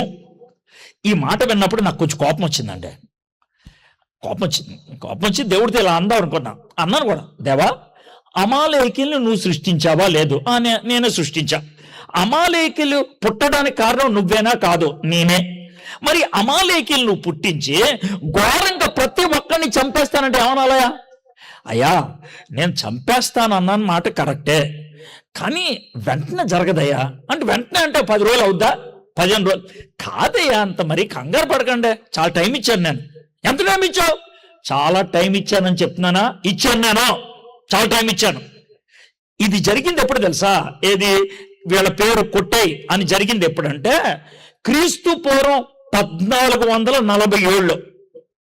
క్రీస్తు పూర్వం 1447లో జరిగింది. ఇది వార్నింగ్ ఆయన ఇచ్చింది. కానీ దీన్ని నెరవేర్చడానికి ఆయన ఉపయోగించినది ఎప్పుడో తెలుసా? ఒకసారి చూడండి, సమూయేలు మొదటి గ్రంథం 15వ అధ్యాయం. సమూయేలు మొదటి గ్రంథం 15వ అధ్యాయం. ఇది ఎప్పుడు జరిగింది? ఇది జరిగింది కరెక్ట్గా 400 సంవత్సరాల తర్వాత. 400 సంవత్సరాలు మధ్యలో 4 వార్నింగ్ ఇచ్చి 400 సంవత్సరాలు ఆగాడు ఆయన. 400 సంవత్సరాల తర్వాత 15వ అధ్యాయం 3వ వచనం దేవుడు సౌలుతో చెప్తున్న మాట, కాబట్టి నీవు పోయి కనికరింపక అమాలేకీయులను హతము చేయము. పురుషుల్నేమి, స్త్రీలనేమి, బాలుర్నేమి, పసిపిల్లలనేమి, యుద్ధులనేమి, గొర్రెలనేమి, ఒంటెలనేమి, గార్ధబొమ్మలనేమి అన్నిటినీ హతము చేసి వారికి కలిగినదంతయు బొత్తిగా పాడు చేసి అమాలేకీయులను నిర్మూలన చేయమని చెప్పాను. 400 తర్వాత ఈ 400 సంవత్సరాల్లో 10 తరాలు గడిచిపోయినాయి. 10 తరాలకి ఈ వాక్యం తెలుసు. మా పేరు కొట్టేస్తాడంట, మేము జాగ్రత్తగా ఉండాలి. మా పేరు కొట్టేస్తాడంట, జాగ్రత్తగా ఉండాలి. దేవుడికి మా మీద కోపం ఉందంట, జాగ్రత్తగా ఉండాలి. ఉన్నాగా 400 ఏళ్ళు అయిన తర్వాత కూడా వాళ్ళు వెనకపోతే దేవుడు ఏం చేస్తాడు? అమాలేకీల పేరు కొట్టేస్తా అన్నాడు. అయితే ఎక్కడి నుంచి మాట అన్నాడు, సౌలుకి అమాలేకీలందరినీ చంపేమన్నాడు కదా. చంపేయమంటే సౌలు ఏం చేశాడు తెలుసా? అమాలేకీలందరినీ చంపలా. వాడికి రాజు ఉన్నాడు, వాడి పేరు అగాగు, వాడిని చంపలా. మంచి జంతువులను చంపలా. కొంతమంది అమాలేకీ సైనికులను కూడా చంపలా. ఉంచాడు అలా ఉంచాడు. కొద్దిసేపు నాకు సమయాలు వచ్చి సౌలు దేవుడు చెప్పిన మాట విన్నావా? విన్నా. అమాలేకీలను అందరినీ చంపేశావా? చంపేశాను. మరేంటి ఈడెవడాడు? ఈడు మంచి రాజు పనికొస్తాడు నుంచా. వీళ్ళు మంచి సైనికులు పనికొస్తాడు నుంచా. ఈ గేదెలు అంటే ఈ మంచి మనకు బలికి పనికొస్తాను. బుద్ధి లేదు నీకు? చెప్పిన ఎందుకు చేయలేదు? గుర్తుపెట్టుకొని జాగ్రత్తగానంటే అమ్మాయిలు, అబ్బాయిలు, అమ్మలు, అక్కలు, ఆంటీలు, అంకుళ్ళు జాగ్రత్తగానంటే దేవుడు నీకు ఒకవేళ ఈరోజు వాక్యం ద్వారా ఇది వదిలిపెట్టే, ఇది మంచిది కాదు, ఇది చెడ్డది అని చెప్తే నువ్వు దాన్ని వదలకపోతే, దాన్ని కొట్టయిపోతే నీ జీవితంలో, దాన్ని నీ జీవితంలో తీసేపోతే ఏం జరుగుద్ది? సౌలుని చంపమంటూ అమాలేకీయుల్ని చంపలేదు. ఏం జరిగిందో తెలుసా? చివరికి సమూయేలు 2వ గ్రంథం 1వ అధ్యాయం 8వ వచనం. సౌలు చచ్చిపోయాడు. సౌలుని ఎవడో చంపేశాడు. సౌలుని ఎవడో పేక నరికేశాడు. సౌలుని పేక నరికేసిన తర్వాత దావీదు రాజు అయిన తర్వాత ఆయన మొత్తం ప్రకటించాడు, రే సౌలుని చంపింది ఎవడ్రా అని అంటే ఒక కుర్రోడు వచ్చాడు, సార్ సౌలు నేనే చంపానండి. ఎవడ్రా నువ్వు దగ్గర అని అంటే ఆడిచ్చే జవాబు ఏంటి చూడండి. 8వ వచనం. నువ్వెవడివి అని అతడు అడగగా, నేను అమాలేకుడిని చెప్పి తిని, అతడు నా ప్రాణం ఇంకా నాలో ఉన్నది కానీ తల త్రిప్పు చేత నిన్ను బహు బాధపడుచున్నాను. నీవు నా దగ్గర నిలవబడి నన్ను చంపమని సెలవేయగా ఈలాగ పడిన తర్వాత అతడు బ్రతకడని నేను నిశ్చయించుకొని అతని దగ్గర నిలిచి అతన్ని చంపి తిని. సౌల్ని చంపింది ఎవరో చెప్పండి నాకు. ఇప్పుడు అమాలేకుడు. దేవుడు అమాలేకుల్ని ఏమని చెప్పమన్నాడు? చంపే అన్నాడు. సౌలుతో చెప్పాడు, చంపాడు అంటే ఆయన చంపలేదు, వాడేని చెప్పేశాడు. గుర్తు పెట్టుకోండి, ఇక్కడ చాలా స్పష్టంగా చెప్తున్నా. నీలో ఉన్న పాపం, ఆ పాపం ఒక చెడు బుద్ధి కావచ్చు, చెడు సంబంధం కావచ్చు, చెడు అలవాటు కావచ్చు. దేవుడు ఈ రోజు నీతో మాట్లాడి దాన్ని విడిచిపెట్టు అని చెప్తే, విడిచిపెట్టడానికి ఇష్టం లేక దాన్ని దాచుకోవడానికి ప్రయత్నం చేస్తే, పక్కా చెప్తున్నారు బాండ్ పేపర్ మీద రాసి, అదే నిన్ను చంపేస్తుంది. The same sin will kill you. అదే పాపం. తాగుడా, జోదమా, గర్ల్ ఫ్రెండా, బాయ్ ఫ్రెండా, పబ్జీనా, నాకు తెలియదు అదేంటో, వాట్ ఎవర్ ఇట్ ఈస్. దేవుడు నిన్ను వదలి అన్నది వదలకుండా దాంతో దోగుచులాడటానికి ప్రయత్నం చేస్తే అదే నిన్ను చంపేస్తుంది. సౌలు చంపే అన్నాడు, చంపలేదు, ఆడే ఈయన్ని చంపేశాడు. ఇక్కడితో ఆగితే బాగా ఉండేది. ఇది జరిగినటువంటి 500 సంవత్సరాల తర్వాత ఏం జరిగిందో చూడండి. ఎస్తేరు గ్రంథం 3వ అధ్యాయం, ఎస్తేరు గ్రంథం 3వ అధ్యాయం మొదటి వచనం. ఎస్తేరు గ్రంథం 3వ అధ్యాయం మొదటి వచనం. ఈ సంగతులైన తర్వాత రాజైన అహష్వరోసు హమ్మదాత కుమారుడును, జాగ్రత్తగా వినండి, హమ్మదాత కుమారుడును అగాగీయుడగు హమ్మానును గనపరిచి వాణ్ణి హెచ్చించి వాని పీఠం తన దగ్గర ఉన్న అధిపతులందరికంటే ఎత్తుగా వేయించను. అగాగీయుడు. అగాగేవడో తెలుసా? సౌలు గారు చంపకుండా వదిలేసిన అమాలేకి రాజు. వాడి సంతానములో వచ్చిన వాడు ఎవడో తెలుసా? హమ్మాను. ఆ హమ్మాను ఏం చేద్దాం అనుకోవడం తెలుసా? యూదులందరినీ చంపేద్దాం అనుకున్నాడు. నువ్వు చేసిన పాపం నిన్ను చంపడం కాదు, నీ కుటుంబం మొత్తాన్ని నాశనం చేస్తుంది. తాగుడికి బానిసైనటువంటి తండ్రులు ఎంతమంది కుటుంబాలని పాడు చేయలేదు. వ్యభిచారానికి గురిగైనటువంటి తల్లులు ఎంతమంది కుటుంబాలను పాడు చేయలేదు. నువ్వు చేసే పాపం నిన్నే కాదు, నీ కుటుంబాన్ని నాశనం చేస్తుంది, నీ వంశాన్ని. ఒకవేళ ఇక్కడితో ఆపేస్తే బాగుండేదేమో. ఇక్కడ నుంచి ఇంకొక 500 సంవత్సరాలు వెనక్కి వెళ్తే ఇదే అగాగి, ఇదే హమ్మాను, ఇందుట్లోంచి వచ్చినటువంటి వాడే హేరోదు. ఆ హేరోదు యేసుప్రభుని చంపేద్దాం అనుకున్నాడు. ఆ హేరోదు గుర్తుపెట్టుకో, మీ కుటుంబంలో రక్షణ లేకుండా చేస్తాడు, మీ కుటుంబంలో క్రైస్తవ్యత్వం లేకుండా చేస్తారు. ఆ పాపమే సేమ్ ఓల్డ్ సిన్. వార్నింగ్. మళ్ళీ వచ్చేద్దాం. నిర్గమకాండం 17వ అధ్యాయం 15వ వచనం చదివి నేను ముగిస్తాను. తర్వాత మోషే ఒక బలిపీఠం కట్టి దానికి యెహోవా నిస్సి అని పేరు పెట్టి, అమాలేకులు తమ చేతిని యెహోవా సింహాసములకు విరోధముగా ఎత్తిరి కనుక యెహోవాకు అమాలేకులతో తరతరములకు యుద్ధమనను.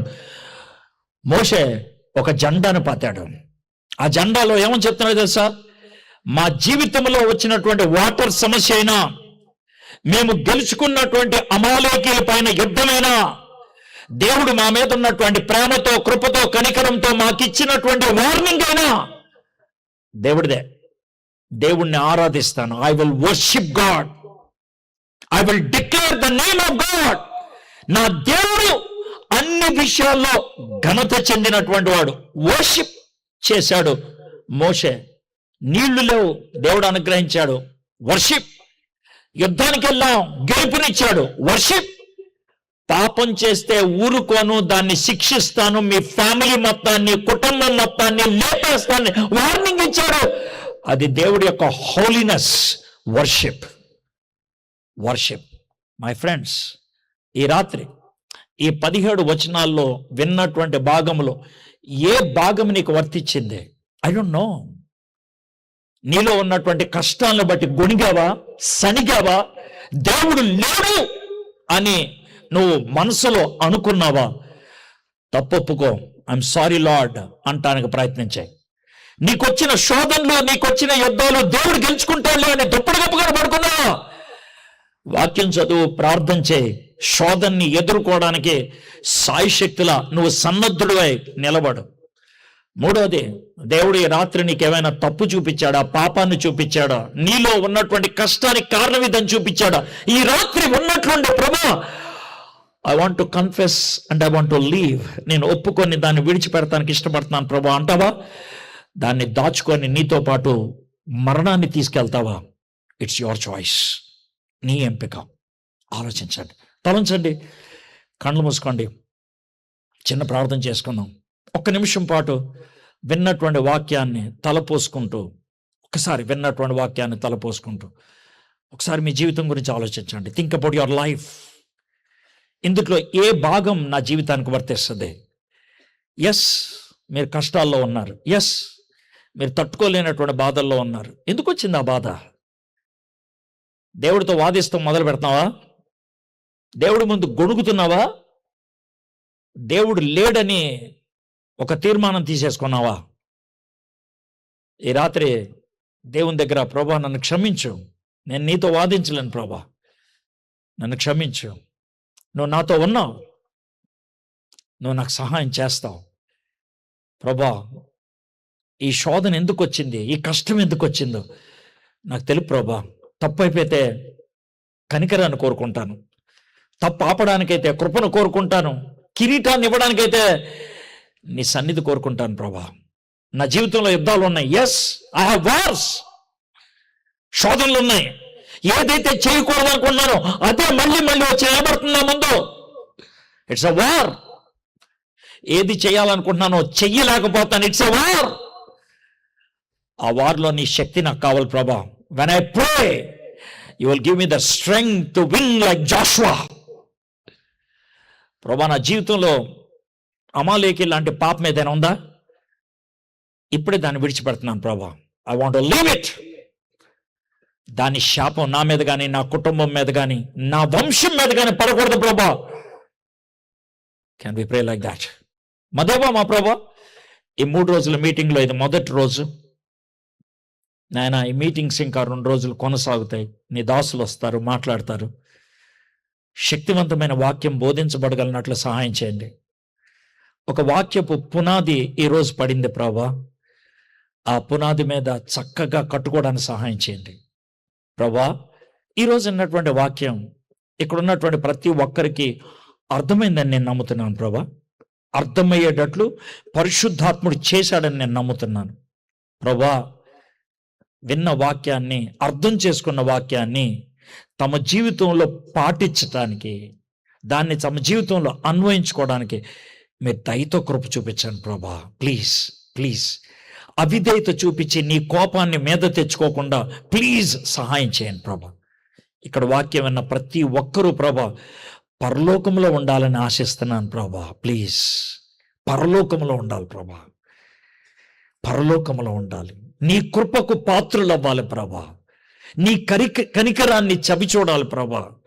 నీ కనుదృష్టి వాళ్ళ మీద ఉండాలి ప్రభా. ఇక్కడున్న ప్రతి ఒక్కరిని ప్రభా నీ కృపలో, నీ కనికరములో, నీ కనుదృష్టిలో రక్షించమని, నిలబెట్టమని, సాక్షులుగా చేయమని యేసు నామములో ప్రార్థన చేస్తున్నాం తండ్రి. ఆమేన్.